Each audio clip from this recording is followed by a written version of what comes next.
treat and actually an extra special treat with a conversation with His Excellency Dr. Ghassan Salemi, Lebanon's Minister of Culture, among many, many, many other titles. And I'm proud to say I was a student at some point. I won't say when. As global and regional power dynamics undergo rapid transformation, the international order that once anchored norms of sovereignty, stability, and accountability is showing signs of profound strain. And we've been hearing about this throughout the whole day. Emerging centers of influence, great power competition, and weakened multilateral institutions are reshaping how states pursue their interests, justify their actions, and grapple with questions of responsibility. These shifts are reverberating across conflict zones and political systems worldwide. But their impact is felt especially acutely in the Middle East.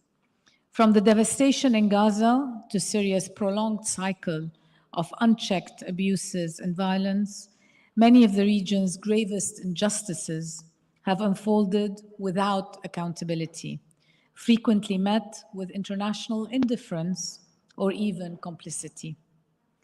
This fireside chat will address how the fraying global order, or will attempt to address how the fraying global order is influencing the Middle East conflicts, governance structures, and struggles over justice and responsibility, something that has been missing from our lexicon for some time.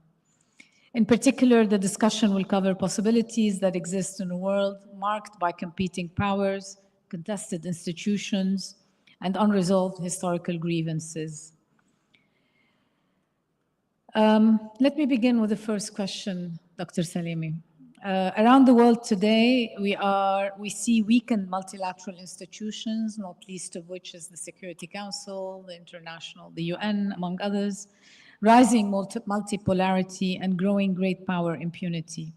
How has the erosion of the post-Cold War order reshaped expectations around sovereignty, intervention, and state behavior? Thank you very much for inviting me. Taking the risk of being a bit oversimplistic, I would say we are witnessing a number of trends that are interconnected in the international system. If I want to summarize these trends, I would say there is a trend from liberalism towards nationalism. And it is connected with another trend. There is a trend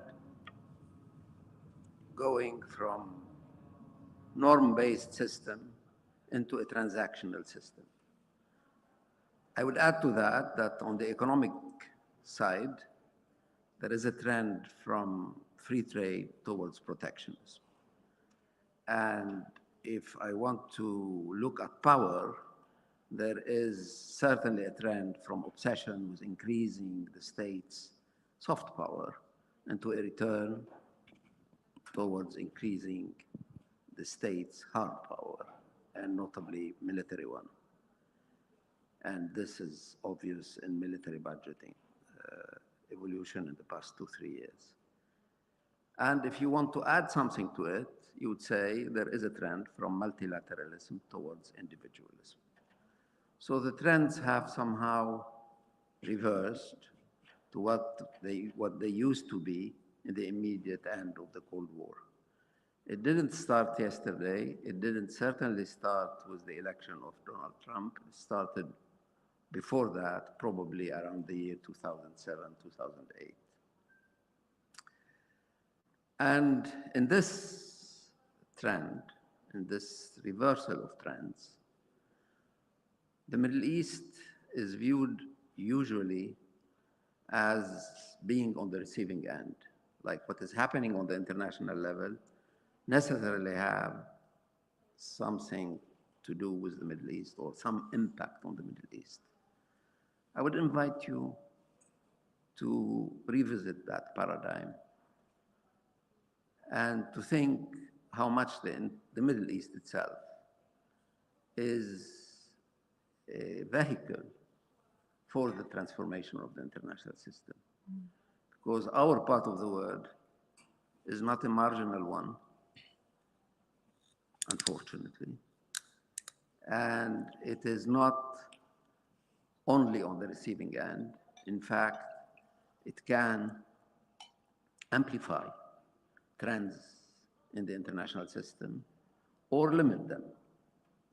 To give you a few examples of that, if you look at the end of the Cold War ended in the Middle East around the year 1980, 10 years before it ended elsewhere, and notably in Europe. So we were leading in the Middle East a trend towards ending the Soviet influence in the world. And you saw the Berlin Wall falling like 10 years after the Soviet experts had been ejected from Egypt. More recently, it is evident that the failure of the Arab Spring has impacted, to a large extent, the democracy movement in the world. And in fact, it played a very crucial role in the democratic regression we have seen elsewhere, notably in the Sahel, the African Sahel, and elsewhere. And right now, what happened in Gaza, what happened in South Lebanon, of course, but notably in Gaza, is an amplification of the trends I was mentioning before, of nationalism, of hard power, of impunity, of the lack of respect for international norms, of end of multilateralism, of the Security Council's paralysis, etc. So what Israel did in Gaza is a huge amplification of a rather discrete trend elsewhere in the world. So to look at the Middle East as being only on the receiving end of international trends is not, in my view, accurate. There is a dialectic relationship between the Middle East and the international system. The Middle East is affected by the international system, but the international system is also impacted by what is happening in the Middle East. When we say transaction, that the word is transactional, well, the GCC is an example of transactionalism long before Donald Trump was elected. So it was ready to sort of react in a very positive way to his offer of transactions with the oil-producing countries in the Gulf. So these are the trends in the international system, and this is our position in the Middle East. We are part of these trends, but we are not on the receiving end of them. We very often limit them or sometimes amplify them, as we have been doing in the past 10 years or so. I couldn't agree with you more on these issues. But just to kind of dig further into this, what we've seen is a political instrumentalization of international law as part of those trends, and it's, I agree that they've been highly amplified in this particular case in Gaza, let's begin with that, but also with Israel's ability to act with total impunity across the entire Middle East, more or less, even reaching Doha. So can you say to what extent can the international law still function as a credible tool for managing conflict or mainstreaming some sort of state action, de-escalation, stabilization, etc.? I taught international law for something like 25 years. Yes. And the first lesson in my course was always, does international law exist? And this was the heyday of international law. The question was still asked, and a legitimate one. In fact, there are people who believe that international law has no existence, that this is part of the law system that is the most fragile, the most contested, the most disputed. Why? Because international law is not based on a legislator. All its basis is conventional. It's based on treaties among sovereign countries who can withdraw their adherence to the treaty they had signed. And because it doesn't have a policeman. So a law that has no legislator and no policeman, is this still law? And there are people who believe there is nothing called international law. I have an essay I keep very preciously in my library by John Bolton, who basically says, this is a charade. There is nothing called international law. Forget about the existence of international law.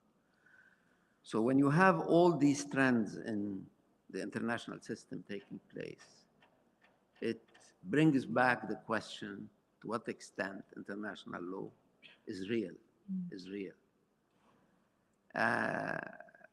because so many countries are rejecting it or violating it with full impunity. Now, there is a process in the international system that is very interesting to follow. That's the process of mimetism.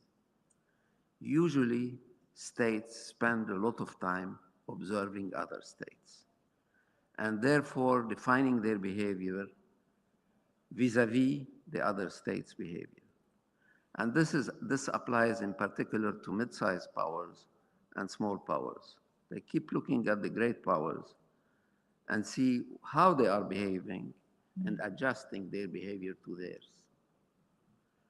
So if the one superpower that has played such a crucial central role in building the liberal international system in 1945 is the one violating the international law, if the real architect of the UN system at the San Francisco Conference in 1945, the one that ignores the UN and doesn't involve the UN in any of its actions, if the one superpower that always says that the law of sea, that sovereignty, that Article 2, Paragraph 4 of the UN Charter are sacred sovereignty, that is state sovereignty, and then comes and says, I would like to get back Panama. Why don't I take Greenland? Why don't I attack Venezuela?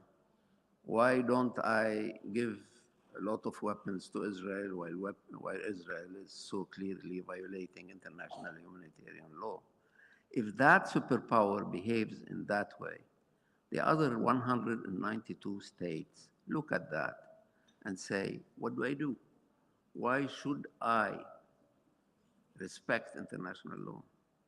Or why should I take seriously international organizations while the country with most power, with the bigger role in the creation, the biggest role in the creation of the international system as it has been in the past 70 years, is the one now violating it, rejecting it, or completely ignoring it? Mimetism is extremely important in understanding states' behavior.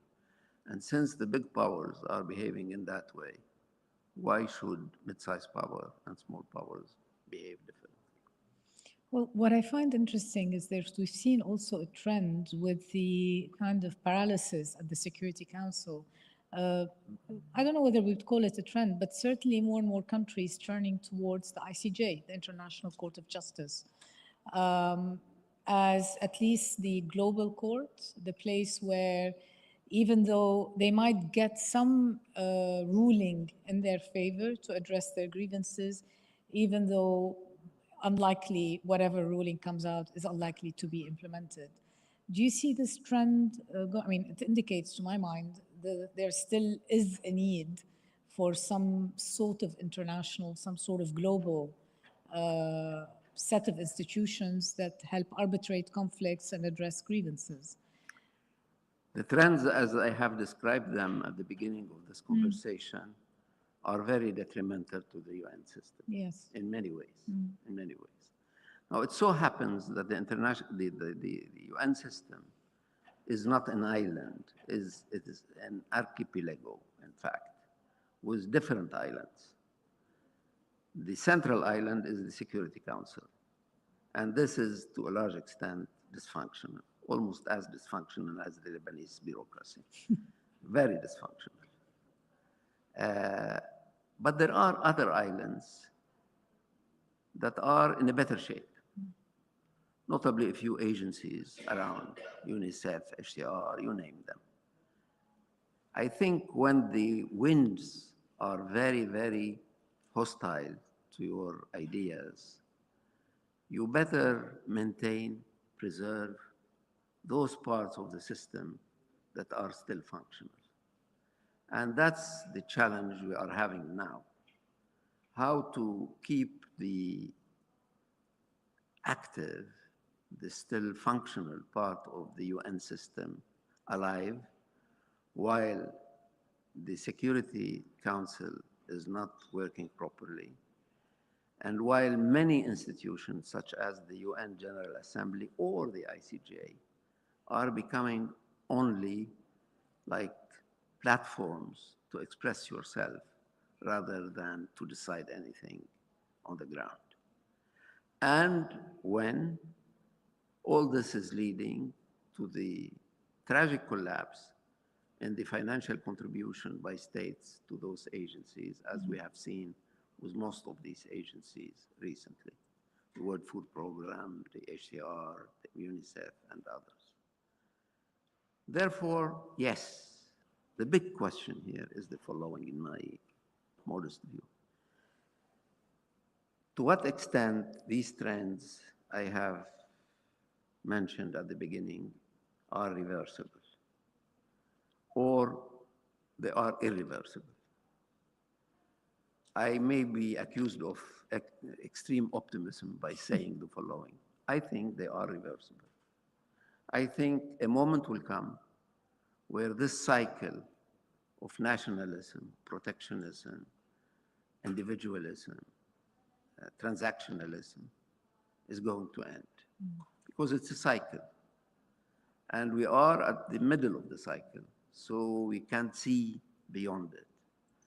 But my feeling is that we need to try and help preserving what is preservable of the UN system for when the cycle turns to the advantage of the multilateralists and of the liberals and etc.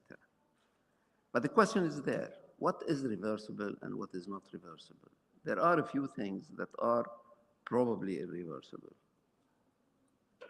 I think the transatlantic relationship becoming much looser and much less central to the international system is something that has been going for many decades and is becoming somehow irreversible. I think the Atlantic Ocean is becoming deeper than ever before, and this could be irreversible. I think that the rise of China is irreversible. But there are other things that are reversible on the ideological level, on the bureaucratic level, on the operational level. We could come back to a situation where some small things or peripheral things are well treated by the Security Council. And from time to time, the Security Council acts in unison.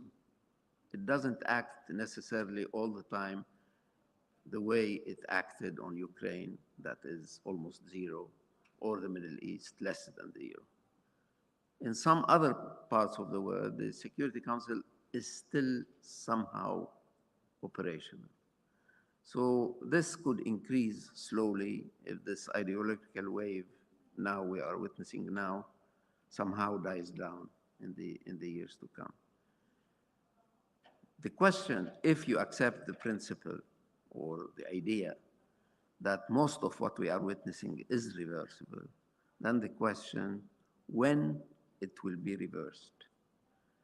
And I'm not a prophet, and I don't think there are other prophets in the room, but I think the cycle is not close to its end. I think we are in the middle of a cycle, and we will need many years to come and many things to happen before we go back to a more, I would say, empathic international system. Let me ask here maybe two related and unrelated questions, improvising. On the one hand, what would the role of small and middle states be in this process? Where do they go in the interim? How do they organize themselves in the interim? And the second, which is related and unrelated, there's been a lot of calls, especially emerging from the what is known as the Global South, however you may define that. But there are increasing calls for fundamental reform of the Security Council and of UN organizations. Do you see any of this happening in any shape or form, given the current conditions? I'll take the second question first because it's easier. The time is not ripe for any serious, substantial reform of the UN system. I don't see it. I think basically you will need the sort of adherence and somehow harakiri position by the great powers, the P5 in particular, who need to revisit some of their privileges in the system in order for the system to reform itself. I don't see that now you can ask the US, China, and UK, France, etc., to look back at their position and to say, well, I'm generous enough, I'm ready to accept other P5 members or to accept to get rid of my veto power or to accept that in the UN system, the General Assembly, where small countries are better represented, has a bigger role, the General Assembly, than what it has now, as it is a powerless parliament, basically, rather than anything else. The time is not appropriate for that because some of these countries feel that their position has degraded in the international system. This is in particular true for UK and France. And others think that they are not yet a major international and recognized power in order to impose its view on the UN system. And this is the case of China. And as far as the US is concerned, I don't see any cell close, intellectual cell close to the White House right now, thinking about the future of the UN. I think basically they are indifferent to the building. They would like to do away with the UN, quite frankly. Now for the small countries. For the small countries, of course, the UN system is a protective shield or has been viewed as a protective shield. If the shield is not there, then they are face to face with major powers or with their neighbors who are not very delicate in the way they deal with them. That is why they have been looking for the building on the First Avenue in New York to come and help them, and they see that no help is coming. Therefore, they are faced with a real dilemma. Some of them believe that they will need the protection of great powers. So they keep looking for signs of interest coming from the White House or from the Elysee or from Downing Street or wherever, or Beijing, Tiananmen, or whatever. But I would like also to challenge that and to say that sometimes it is probably better for small powers if great powers are indifferent to them, because it gives them a larger margin of maneuver, and it pushes them to find arrangements with their neighbors in order to save their territory and their sovereignty. Because if they are looking for great powers to help them, great powers are not Caritas, and even less the Red Cross. If they intervene somewhere, they don't necessarily intervene in order to help you. They sometimes intervene in order to help your neighbor. And we have suffered from this a lot. And sometimes to promote their own interest and not yours. And we have suffered from this as well. So I don't think that the end of the UN shield is necessary, the remedy to the end of the UN shield is necessarily to go and throw yourself into the hands of a superpower. Let me turn to a question on mediation. You yourself have been a long time mediator. We're also seeing in the region an expanding trend in regionally driven mediation. Initially it was Oman and then Qatar, now Saudi Arabia. Egypt is also involved. As a long-time mediator, how do you evaluate these efforts? And what suggestions would you have? Mediation is an area where transactionalism is hitting very hard. When I started teaching mediation and practicing it later, we were told that a good mediator is somebody who's impartial, who's disinterested, doesn't have an interest in any particular conflict he's trying to solve, who is patient, who looks for the deep roots of a conflict and try to solve the conflict based on his acute knowledge of the very roots of the conflict. That's what we taught and that's what we practiced. Today's mediator is very different.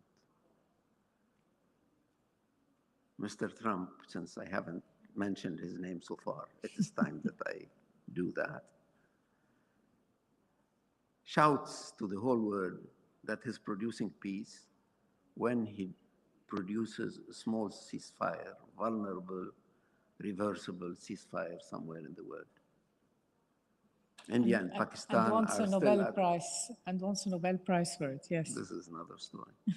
So the idea of peace is being diminished to become a ceasefire. And the ceasefire is not something you can hold unless you solve the conflict itself. That is why in Congo, the war has not stopped. That is why in Gaza, the ceasefire is not holding. That is why elsewhere in the world, we cannot say that ceasefires equal peace. Now, for the belligerent themselves, the change in the mediator's profile is very interesting because the belligerents are not looking for people like you and me anymore. They are looking for people with money, with power, with influence, and with the possibility to reward you if you accept their role as mediator and accept the kind of mediation they are doing. So the idea that the mediator should be impartial and have no interest in the conflict he's trying to solve is behind us. Now, you do not care about the impartiality. What you want is a mediator with leverage. This is realism in a way, and I understand that.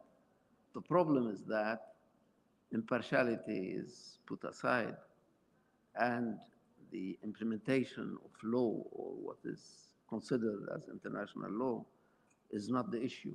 What is being done is a transaction.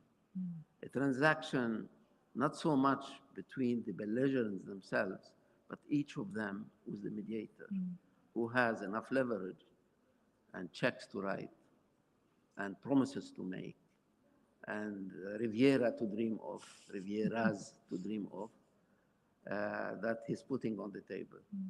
So the mediator with no money, no leverage, no Rivieras in his pocket, no power on the ground, no military power to impose his will, is now not very much in the market, interest. in the market Okay. of mediation. Let me then bring it to Lebanon, since we're in the middle of multiple mediations. I mean, Lebanon is definitely caught between regional tensions and the specter of a broader conflict between Israel and Hezbollah. This is very much on the mind of many Lebanese, I would say. How do you think the country should navigate this emerging geopolitical tensions, and how do you see 2026 evolving for Lebanon, since that's the theme of the conference? This is a difficult question. Very difficult one. Again, crystal ball.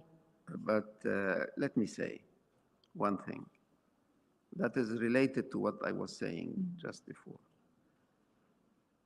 We are not in a position to wage a war against Israel. We are not,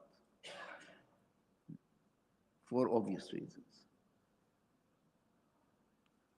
We would have liked an impartial mediator to come and solve our issue with Israel. It so happens that Israel listens only, and not always, to only one mediator, who's a biased one. So we have no choice but to accept this mediation.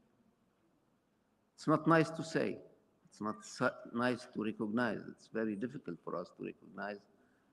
Some people would have liked the Europeans to come and help, or the UN to come and help, or possibly even the Chinese, as they did between Iran and Saudi Arabia a few years ago. But these potential mediators are not acceptable to Israel. Therefore, we need to accept the only mediator acceptable to them. And it so happens that it is not a truly impartial mediator. The United States. So we need to go that way. We have no other choice. I don't think we have any other choice. And those who criticize the idea do not give us any alternative to that. We can then try and reinforce our position through a number of things. One of them is national unity. If we start negotiating while our ranks are divided, where part of the population is hostile to the principle of negotiation, other parts are reluctant to bring into the discussion a number of issues, etc. We are weakening our position, which is already very weak at the beginning. What we need to do also is to define what kind of negotiation we want. Do we want a direct one, an indirect one? Do we want a political one, a technical one, etc.? And I don't think this is very clear, and this has not been part of a consensus, of a national consensus so far. And three, and more importantly, we need to define exactly what we are negotiating. Are we negotiating a security agreement? Are we negotiating a demarcation of border agreement? Are we negotiating the water issue agreement? Are we negotiating the release of our prisoners? Are we negotiating a peace treaty? What are we negotiating? What is the best for us? And this is also still a taboo in our public debate, with some people not daring to ask the real question, and some others immediately reacting by treating you of being a traitor if you dare and ask these questions. So we are not reinforcing our position by keeping our taboos, by not engaging in an open discussion of what we are after. Because the other side is doing exactly that. Absolutely. Knows what he wants, knows how to get there, and has the military power to try and press for it. Brings me to our final question, given that we're talking about taboos. As Minister of Culture, how do you see cultural institutions, perhaps, narratives, and the arts contributing to social resilience, to national cohesion, to perhaps playing a role in opening a discussion around those taboos and helping Lebanon rebuild or build a cohesive national, I don't want to say agenda, but at least vision and reading of what's happening around us. Look, my good friend and colleague Amir has been nice enough to invite me to the Beirut One conference, yes, I recall. And the idea was that all investors, local and foreign, should understand that the cultural sector is a very promising one for economic revival. To put it in a nutshell, the cultural industries in this country do produce between 5 and 7% of the GNP. And it was better before 2019. We were probably between 7 and 8%. It's a huge. And the cultural sector employs between 80 and 100,000 people in the country. On top of that, this is an industry that doesn't need raw material, that doesn't produce pollution, and has all the characteristics of a rapidly growing sector, mainly because we are producing in 8 or 9 universities every year hundreds, possibly thousands of people who are excellent in design, in architecture, in movies, in music, in film, as writers, you name it, in the various parts of the creative industries. Therefore, I do believe that it is the duty of the cultural sector and of the culture ministry to contribute to the economic revival of this country, because it has these characteristics that you could not find in industry or in agriculture or elsewhere. This is a very central thinking for me, that my duty is to help Amir.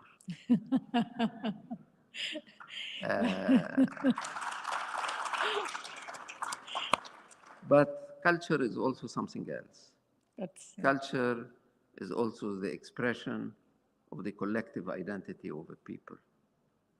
And on this level, we are also very lucky. Why? Because we have not nationalized our cultural sector as many of our neighbors have done. That is why, when the state collapsed in this country, the cultural sector did not collapse with it.